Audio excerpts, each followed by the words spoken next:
Saludos a todos, mi nombre es Michelle y a nombre del equipo del Instituto de Ciencia Conductual, Contextual y Terapias Integrativas Guadalajara y la Association for Contextual Behavioral Science Mexico Chapter, voy a presentar el siguiente resumen de la conferencia titulada Evaluación Clínica Conductual Contextual, que se impartió el pasado 23 de mayo del 2015 en el 8º Congreso de Psicología Clínica y de Enlace del Departamento de Psicología del Hospital Psiquiátrico San Juan de Dios en Zapopan, Jalisco. Inicio esta presentación definiendo lo que es un trastorno mental de acuerdo a la Asociación Psiquiátrica Americana. Síndrome caracterizado por una perturbación significativa en la cognición, regulación emocional o conducta de un individuo que se refleja en una disfunción de sus procesos psicológicos, biológicos o del desarrollo subyacentes al funcionamiento mental. Se han ideado diversas formas para identificar estos trastornos mentales. Uno de ellos es a partir de la presencia o ausencia de síntomas.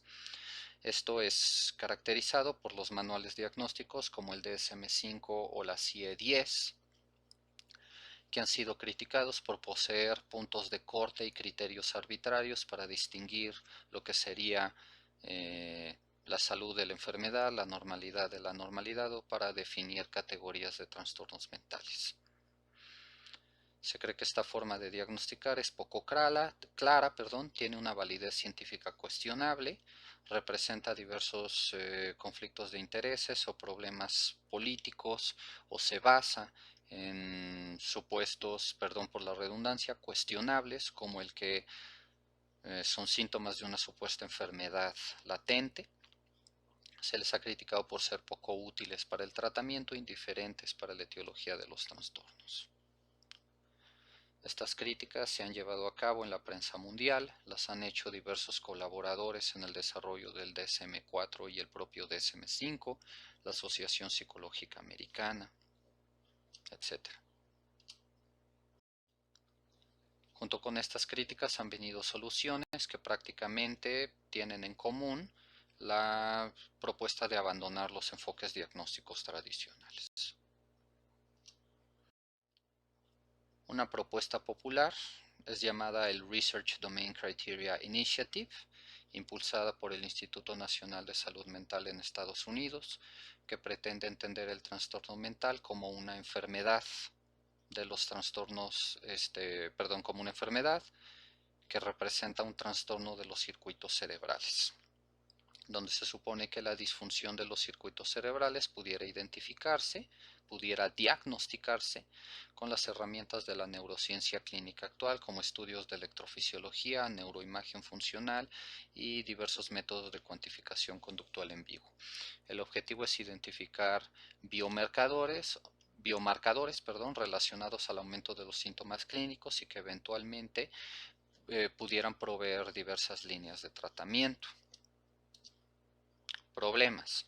El punto de corte normalidad y anormalidad sigue siendo arbitrario. La utilidad clínica de identificar estos biomarcadores todavía es limitada hasta el momento, que si bien podemos asumir que estos trastornos de los circuitos cerebrales son el origen de los problemas, no necesariamente es la razón por la cual se mantienen. Se seguiría partiendo de este supuesto de que el trastorno mental representa una enfermedad.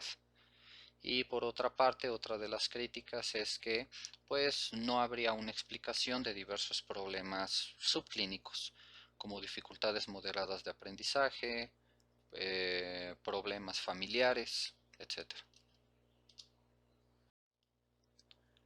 Otra solución propuesta es entender los trastornos mentales no como entidades, no como enfermedades, sino como sistemas. Esto es, formas de funcionamiento del propio individuo que representan problemas en su interacción con el ambiente. Dentro de la ciencia psicológica clínica actual, en recientes fechas se ha adoptado una perspectiva transdiagnóstica que básicamente lo que trata de identificar es diversos procesos psicológicos subyacentes al trastorno mental que son universales. Esto es, procesos psicológicos que se presentan en diversos problemas independientemente de su forma. También esta perspectiva también pretende identificar los elementos de tratamientos basados en evidencia que se ha demostrado que intervienen directamente sobre estos procesos. Ahora, si vamos a entender el trastorno mental como un sistema, no necesariamente, no basta con identificar estos mecanismos, sino hay que entender qué papel juegan en el funcionamiento del sistema. Una forma de hacerlo sería identificando su función. Por ejemplo, el papel que juegan estos mecanismos respecto a la experiencia interna del individuo. Permiten que las personas eviten tener ciertas experiencias o se acerquen a otras. Por ejemplo, las personas hacen cosas para evitar lo que no quieren pensar o sentir o para aproximarse a qué o quién es importante para ellos.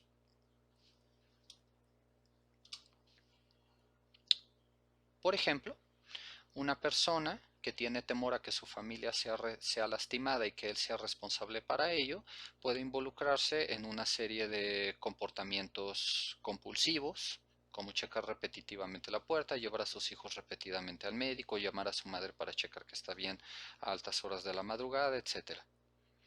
Normalmente esto representaría un problema en su funcionamiento cotidiano.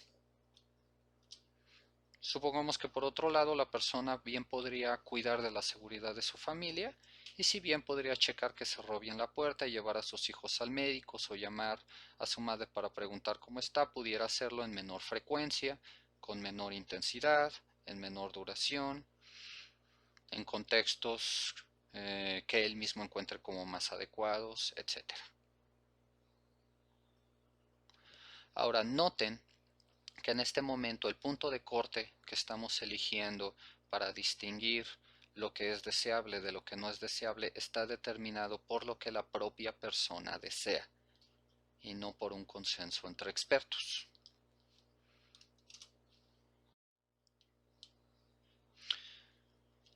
La evitación experiencial o bien la renuencia a exponerse a diversos tipos de experiencias internas, normalmente vividas como la persona como indeseables, normalmente dan lugar a que la persona se sensibiliza a estas experiencias indeseables y pasa más tiempo, invierte más energía tratando de librarse de estas experiencias, lo cual lo mantiene en un círculo vicioso y de retroalimentación donde cada vez el comportamiento, en este ejemplo, es más compulsivo, repetitivo, toma más tiempo y cada vez está más alejado de lo que la persona desea para su vida.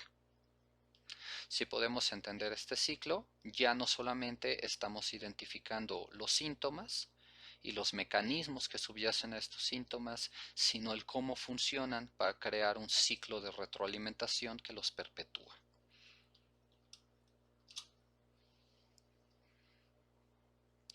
Luego entonces la solución clínica deseable tendría que venir de identificar qué es lo que la persona quiere para su vida, a partir de ahí desarrollar motivación para el tratamiento y desarrollar eh, cambios conductuales, cambios en los mecanismos que lo ayuden a salir de este círculo vicioso de retroalimentación y aproximarse más a lo que quiere en su vida. Esto sería precisamente adoptar una perspectiva clínica conductual contextual, que prácticamente es adoptar una perspectiva clínica informada en el contextualismo funcional, fundamentada en el conductismo radical, que quiere decir prácticamente utilizar los principios del análisis, derivados del análisis experimental de la conducta para intervenir la conducta dentro de su contexto como una unidad con un alto poder de predicción e influencia a partir del uso de principios precisos de amplio alcance y profundidad. Y radicalmente esto es a cualquier situación.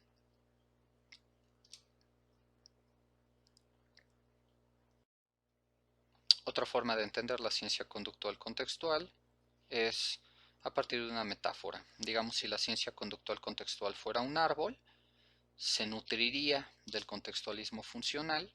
Las raíces que sostendrían al árbol es el análisis experimental de la conducta. El tronco que da lugar a sus diversas aplicaciones son teorías explicativas derivadas de este análisis experimental, que son la aplicación de estos principios a diversos dominios del comportamiento humano. Las aplicaciones pueden ser comunitarias, sociales, clínicas, etc. Y normalmente se traducen en diversos modelos aplicados. En el caso de la clínica tenemos las llamadas terapias conductual contextuales o de tercera generación, que tienen en común que entienden la problemática clínica como a partir, de un análisis funcional del comportamiento de la persona.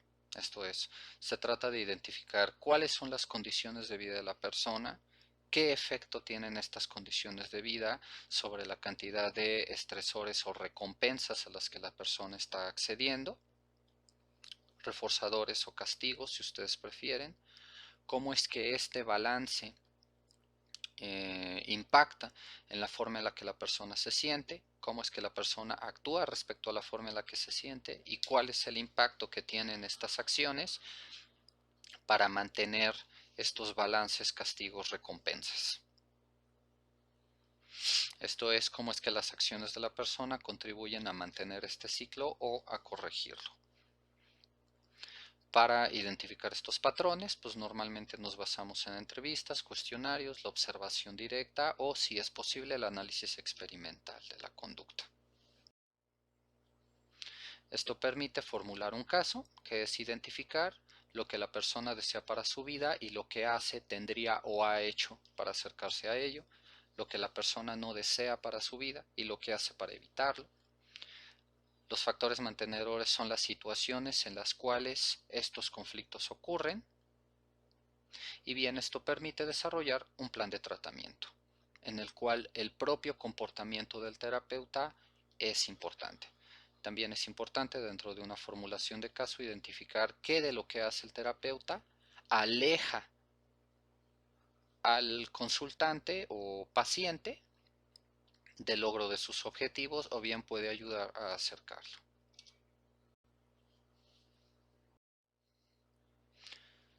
Recordarán que anteriormente había mencionado que la perspectiva clínica transdiagnóstica busca identificar mecanismos universales. Bien, hoy en día tenemos información sobre diversas dificultades, mecanismos de vulnerabilidad y mecanismos de respuesta que de manera relativamente universal pudieran estar jugando un papel causal y mantenedor de esto que llamamos trastorno mental.